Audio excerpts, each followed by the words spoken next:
তৃতীয় পরিচ্ছেদ।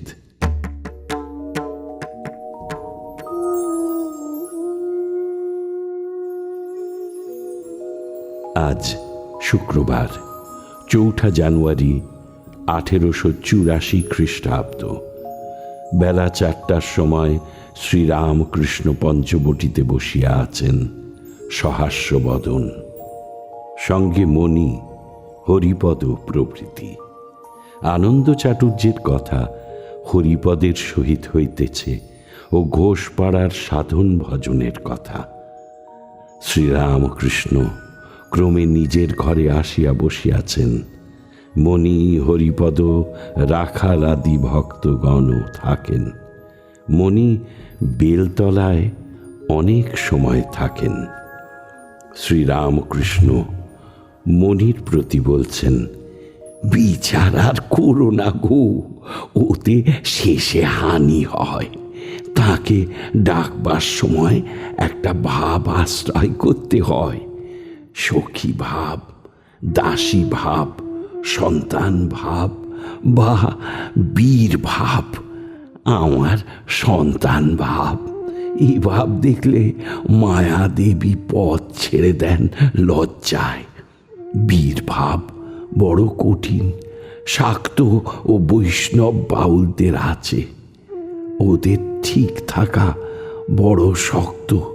আবার আছে শান্ত, দাস্য, সখ্য, বাৎসল্য ও মধুর ভাব। হ্যাঁ, মধুর ভাবে সব আছে। শান্ত, দাস্য, সখ্য ও বাৎসল্য। ও মণি, তোমার কোনটা ভালো লাগে? সব ভাবই ভালো লাগে। সব ভাব সিদ্ধ অবস্থায় ভালো লাগে, যে অবস্থায় কাম গন্ধ থাকবে না। বৈষ্ণব শাস্ত্রে আছে চণ্ডীদাস ও রজকিনীর কথা। তাদের ভালোবাসা কাম গন্ধ বিবর্জিত। এই অবস্থায় প্রকৃতি ভাব। আপনাকে পুরুষ বলে বোধ থাকে না। রূপ গোস্বামী মীরাবাই স্ত্রীলোক বলে তাঁর সহিত দেখা করতে চান নাই। মীরাবাই বলে লোক পাঠালেন। কৃষ্ণই একমাত্র পুরুষ। বৃন্দাবনে সকলেই সেই পুরুষের দাসী। গোস্বামীর পুরুষ অভিমান করা কি ঠিক হয়েছে? সন্ধ্যার পর মণি আবার শ্রীরামকৃষ্ণের পাদমূলে বসিয়া আছেন।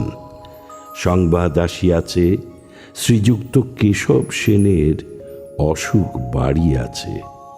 তাহারই কথা প্রসঙ্গে ব্রাহ্ম সমাজের কথা হইতেছে। শ্রীরামকৃষ্ণ মণিকে বলছেন, হ্যাঁ গা, ওখানে ওদের কি কেবল লেকচার দেওয়া? না, ধ্যানও আছে। ওরা বুঝি বলে উপাসনা। হ্যাঁ, কেশব আগে খ্রিস্টান ধর্ম, খ্রিস্টানি মত খুব চিন্তা করেছিলেন। সেই সময় তার আগে দেবেন্দ্র ঠাকুরের ওখানে ছিলেন। মণি বলছেন, কেশববাবু প্রথম প্রথম যদি এখানে আসতেন তাহলে সমাজ সংস্কার নিয়ে ব্যস্ত হতেন না। জাতিভেদ উঠানো, বিধবা বিবাহ, অন্য জাতে বিবাহ, স্ত্রী শিক্ষা ইত্যাদি সামাজিক কর্ম লয়ে অত ব্যস্ত হতেন না। শ্রীরামকৃষ্ণ বলছেন, কেশব এখন কালী মানেন। হ্যাঁ, চিন্ময়ী কালী, আদ্যা শক্তি। আর মা মা বলে তার নাম গুণকীর্তন করেন। আচ্ছা, ব্রাহ্ম সমাজ কি ওই রকম একটা পরে দাঁড়াবে? মণি বলছেন, এদেশের মাটি তেমন নয়। ঠিক যা তা একবার হবে। হ্যাঁ, সনাতন ধর্ম ঋষিরা যা বলেছেন তাই থেকে যাবে। তবে ব্রাহ্ম সমাজ ও ওই রকম সম্প্রদায় একটু একটু থাকবে। সবই ঈশ্বরের ইচ্ছায় হয়ে যাচ্ছে। বৈকালে কলিকাতা হইতে কতকগুলি ভক্ত আসিয়াছিলেন। তাহারা অনেক গান ঠাকুরকে শুনাইয়াছিলেন। তন্মধ্যে একটি গান আছে, মা তুমি আমাদের লাল চুষি মুখে দিয়ে ভুলিয়ে রেখেছ। আমরা চুষি ফেলে যখন তোমার কাছে চিৎকার করে কাঁদব, তখন তুমি আমাদের কাছে নিশ্চয় দৌড়ে আসবে। মনি, তারা কেমন লাল চুষির গান গাইলে। আচ্ছা, আপনি কেশব সেনকে এই লাল চুষির কথা বলেছিলেন? হ্যাঁ গো, হ্যাঁ, আর সদা আকাশের কথা, আরও সব অনেক কথা হতো, আর আনন্দ হতো, গান নৃত্য হতো।